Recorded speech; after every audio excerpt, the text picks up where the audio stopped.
Honorable Prime Minister Modi ji for his inaugural address.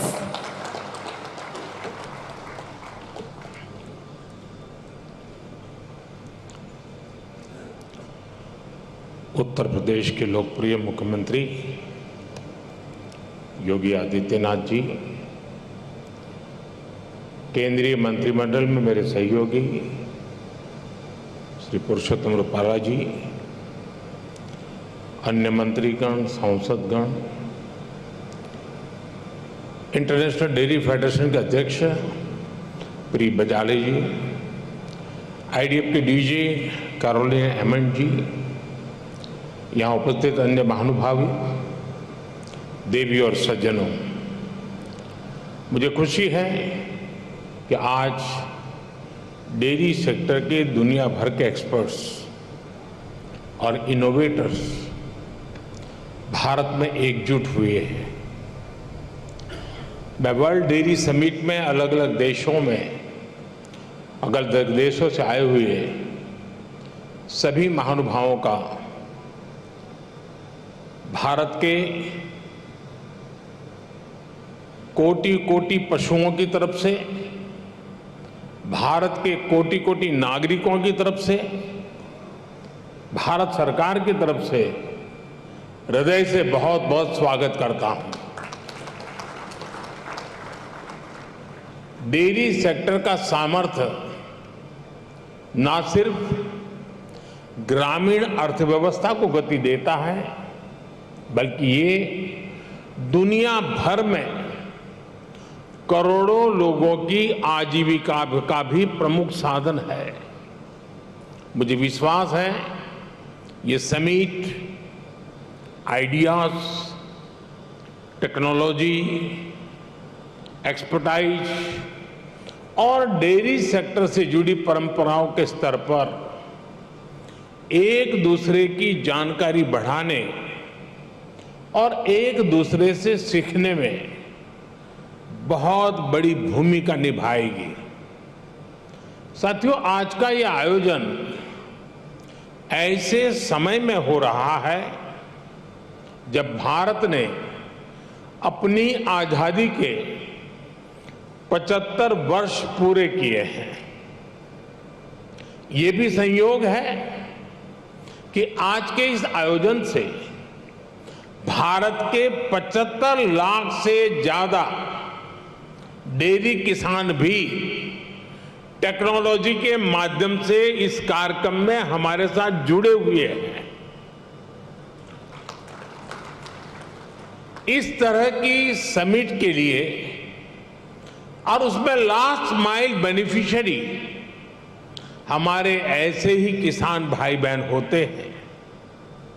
मैं world dairy summit में अपने किसान साथियों का भी स्वागत करता हूं, उनका अभिनंदन करता हूं। साथियों, पशुधन और दूध से जुड़े व्यवसाय भारत की हजारों वर्ष पुरानी संस्कृति का अभिन्न हिस्सा रहा है। हमारी इस विरासत ने भारत के डेयरी सेक्टर को कुछ विशेषताओं से सशक्त कर दिया है।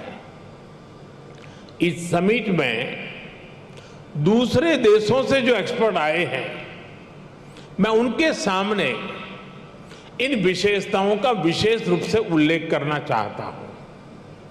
साथियों, विश्व के अन्य विकसित देशों से अलग भारत में डेयरी सेक्टर की असली ताकत छोटे किसान है। भारत के डेयरी सेक्टर की पहचान मास प्रोडक्शन से ज्यादा प्रोडक्शन बाय मासिस की है।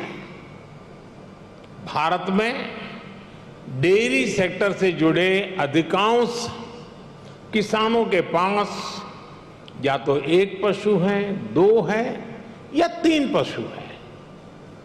इन्हीं छोटे किसानों के परिश्रम और उनके पशुधन की वजह से आज भारत पूरे विश्व में सबसे ज्यादा दुग्ध उत्पादन करने वाला देश है। आज भारत के 8 करोड़ से ज्यादा परिवारों को ये सेक्टर रोजगार मुहैया कराता है। भारत के डेयरी सेक्टर की यूनिकनेस आपको अन्य जगह पर शायद ही कभी कहीं मिल जाए।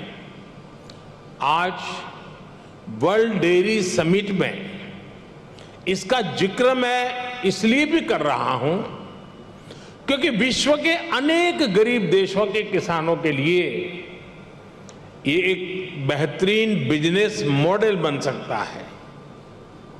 साथियों, भारत के डेयरी सेक्टर की इस खासियत को एक और यूनिकनेस से जबरदस्त सपोर्ट मिलता है। हमारे डेयरी सेक्टर की दूसरी विशेषता है भारत का डेयरी कोऑपरेटिव सिस्टम। आज भारत में डेयरी कोऑपरेटिव का एक ऐसा विशाल नेटवर्क है जिसकी मिसाल पूरी दुनिया में मिलना मुश्किल है। ये डेयरी कोऑपरेटिव्स देश के 2 लाख से ज्यादा गांवों में करीब करीब 2 करोड़ किसानों से दिन में 2 बार दूध जमा करती हैं और उसे ग्राहकों तक पहुंचाती है। इस पूरी प्रक्रिया में बीच में कोई भी मिडलमैन नहीं होता और ग्राहकों से जो पैसा मिलता है उसका 70% से ज्यादा सीधा किसानों के जेब में ही जाता है। इतना ही नहीं, अगर मैं गुजरात राज्य की बात करूं तो ये सारे पैसे सीधे महिलाओं के बैंक अकाउंट में जाते हैं। पूरे विश्व में इतना ज्यादा रेशियो किसी और देश में नहीं है। अब तो भारत में हो रही डिजिटल क्रांति की वजह से डेयरी सेक्टर में ज्यादातर लेन देन बहुत तेजी गति से होने लगी है। मैं समझता हूं भारत की डेयरी कोऑपरेटिव्स की स्टडी, उनके बारे में जानकारी, डेयरी सेक्टर में डेवलप किया गया डिजिटल पेमेंट सिस्टम दुनिया के बहुत से देशों के किसानों के बहुत काम आ सकता है। इसलिए भारत के डेयरी सेक्टर की एक और बड़ी ताकत है, एक और यूनिकनेस है हमारी इंडिजिनस स्पीशीज। भारत के पास गायों की, भैंसों की जो स्थानीय ब्रीड है वो कठिन से कठिन मौसम में भी सरवाइव करने के लिए जानी जाती है। मैं आपको गुजरात की बन्नी भैंस का उदाहरण देना चाहूंगा। ये बन्नी भैंस कच्छ के रेगिस्तान और वहां की परिस्थितियों से ऐसी घुल मिल गई है कि देखकर कई बार हैरानी होती है।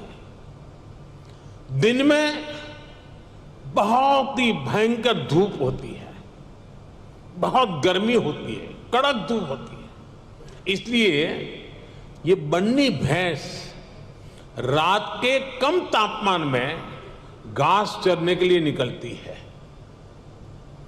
विदेश से आए हमारे साथी ये जानकर के भी चौंक जाएंगे कि उस समय बन्नी भैंस के साथ कोई उसका पालक, उसका किसान उसके साथ नहीं होता है। वो गांव के पास बने चारगांव में खुद ही जाती है।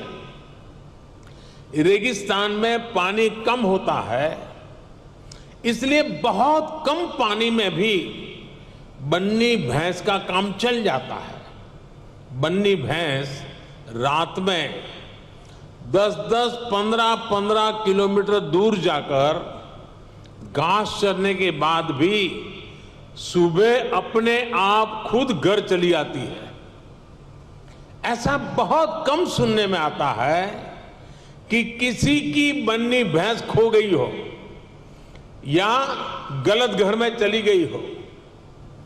मैंने आपको सिर्फ बन्नी भैंस का ही उदाहरण दिया है, लेकिन भारत में मुर्रा, मेहसाणा, जाफराबादी, नीली रवि, पंढरपुरी जैसी अनेक जात नस्लें भैंस की आज भी अपने अपने तरीके से विकसित हो रही है।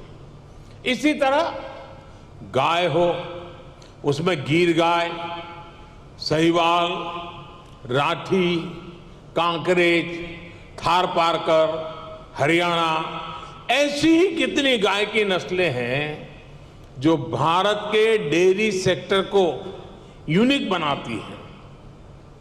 भारतीय नस्ल के ये ज्यादातर पशु क्लाइमेट कंफर्टेबल भी होते हैं और उतने ही एडजस्टिंग भी। साथियों, अभी तक मैंने आपको भारत के डेयरी सेक्टर की 3 यूनिकनेस बताई है जो इसकी पहचान है। छोटे किसानों की शक्ति, कोऑपरेटिव की शक्ति और भारतीय नस्ले पशुओं की शक्ति मिलकर एक अलग ही ताकत बनती है। लेकिन भारत के डेयरी सेक्टर की एक चौथी यूनिकनेस भी है जिसकी उतनी चर्चा नहीं हो पाती, जिसको उतना रिकग्निशन नहीं मिल पाता। विदेश से आए हमारे मेहमान संभवतः ये जानकर के हैरान हो जाएंगे कि भारत के डेयरी सेक्टर में विमेन